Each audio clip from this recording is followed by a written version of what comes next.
దేవునికి స్తోత్రం. హల్లెలూయా. మీకందరికీ నా నిండు వందనాలు. ఈ సమయంలో ఒక మంచి రాజు గురించి మీకు నేను జ్ఞాపకం చేస్తున్నాను. ఆయన యథార్థతతో జీవించిన రాజు. ఈయన ఎవరంటే, ఈయన పేరు యెహోషాపాతు. యూదా రాజులలో 4వ వాడు. క్రీస్తుపూర్వము 874 నుండి 850 వరకు ఇతను పరిపాలించాడు. 1వ రాజుల గ్రంథము 22వ అధ్యాయము 41 నుండి 50 వచనాల వరకు, 2వ దినవృత్తాంతాల గ్రంథము 17వ అధ్యాయము 11 నుంచి 21 వరకు మనము చదవగలము. ఈయన ప్రార్థనాపరుడు, భక్తిపరుడు, దేవుని ఆజ్ఞలను కట్టడలను గైకొనినవాడు, ప్రజలందరినీ దేవుని వైపు త్రిప్పి దేవునికి ఇష్టమైన వానిగా జీవించినవాడు. ఇతనికి ఉన్నటువంటి బిరుదు యథార్థతతో ప్రవర్తించెను.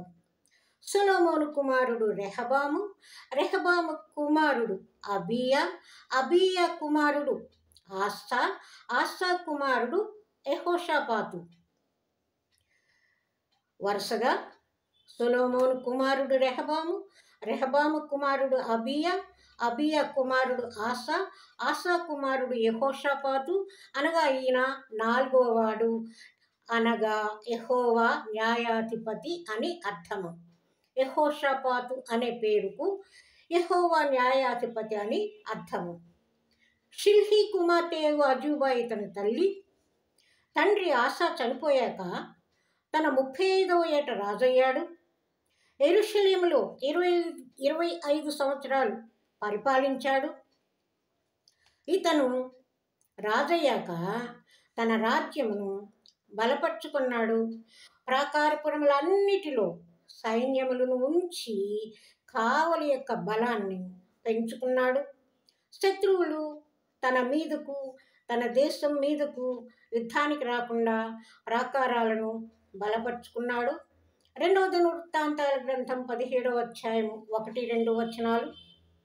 ఇశ్రాయేలుకు రాజుగా ఉన్న అహాబు ఏలుబడిలో 4వ సంవత్సరంలో ఇతని పరిపాలన మొదలైంది. 1వ రాజుల గ్రంథము 22వ అధ్యాయము 41వ వచనము.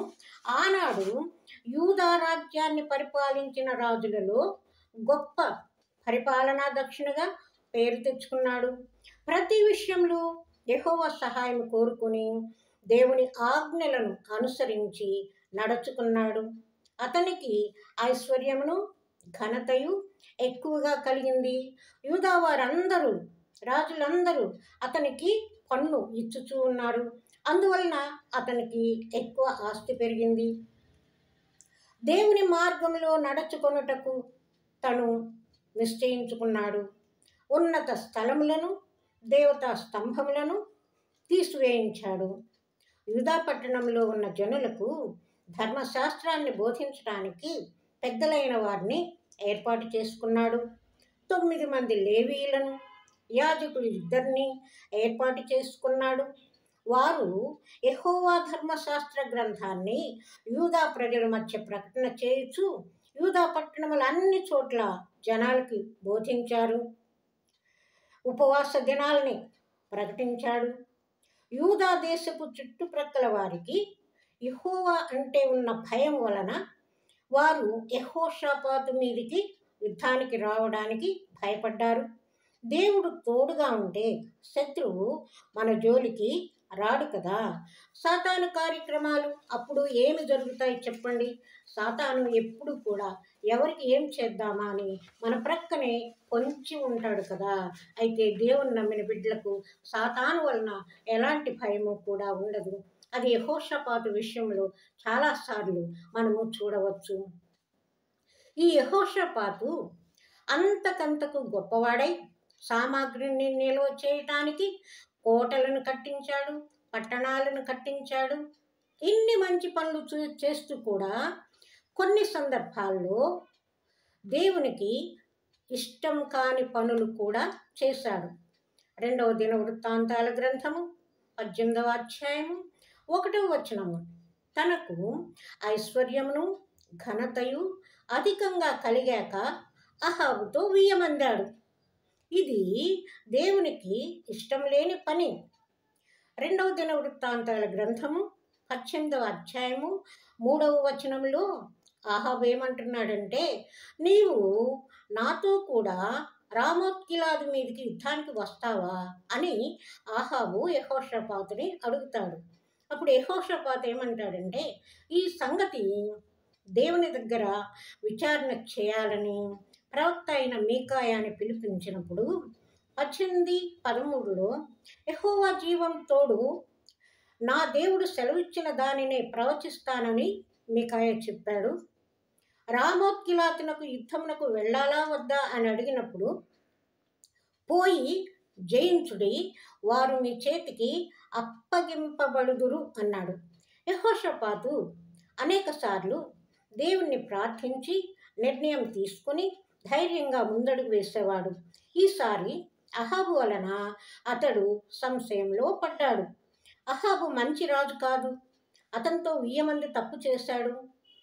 దేవుని నిర్ణయం తెలుసుకోకుండా అహాబు దగ్గర యుద్ధానికి ఆయన రమ్మన్న చోట యుద్ధానికి బయలుదేరాడు. అహాబుతో యుద్ధానికి వెళ్ళటం దేవునికి ఇష్టం లేదు, అయినా కూడా అడిగాడు కదా అని అహాబుతో యుద్ధానికి బయలుదేరాడు. 18:20లో అహాబు ఏమంటున్నాడంటే, నేను మారువేషం వేసుకుంటాను, నీవు నీలానేరా అంటాడు అహాబు. యుద్ధంలో యెహోషాపాతు కనబడగానే రథాధిపతులు అతడు ఇశ్రాయేల్ రాజు అహాబు అనుకొని చుట్టుముడతారు. అప్పుడు యెహోషాపాతుకి తన తప్పు తెలుస్తుంది.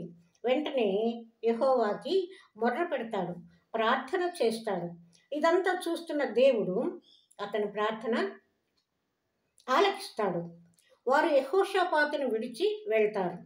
33వ వచనంలో అప్పుడు ఒకడు గురి చూడకుండానే వదిలినటువంటి బాణము అహాబుకు తగిలి అతను చనిపోతాడు.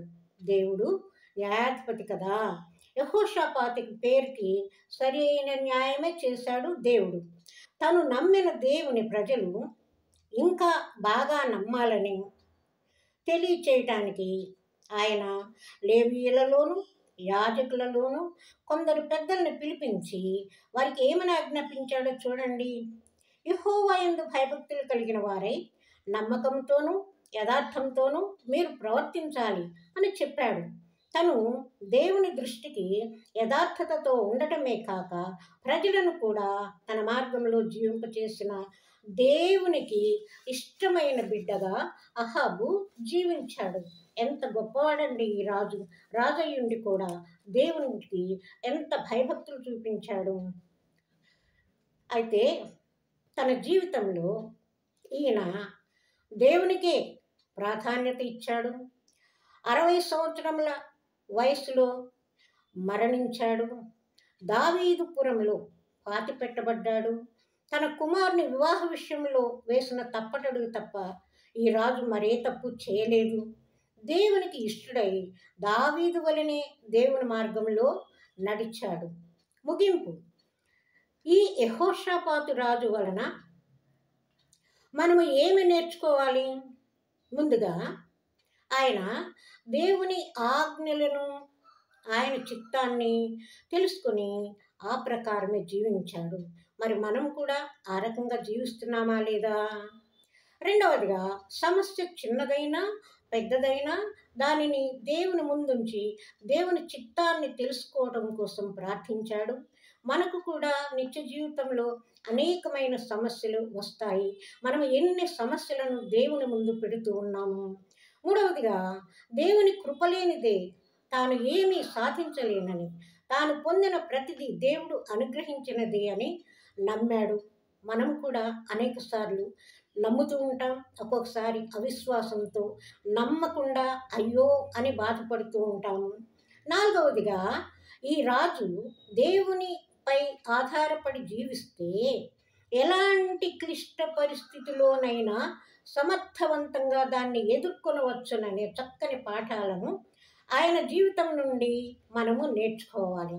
దేవునికి స్తోత్రం కలుగునుగాక. మీ అందరికీ నా నిండు వందనాలు. ఈ వీడియో నచ్చినట్లయితే, ఈ మాటలు నచ్చినట్లయితే లైక్ చేయండి, సబ్స్క్రైబ్ చేయండి, షేర్ చేయండి. హల్లెలూయా.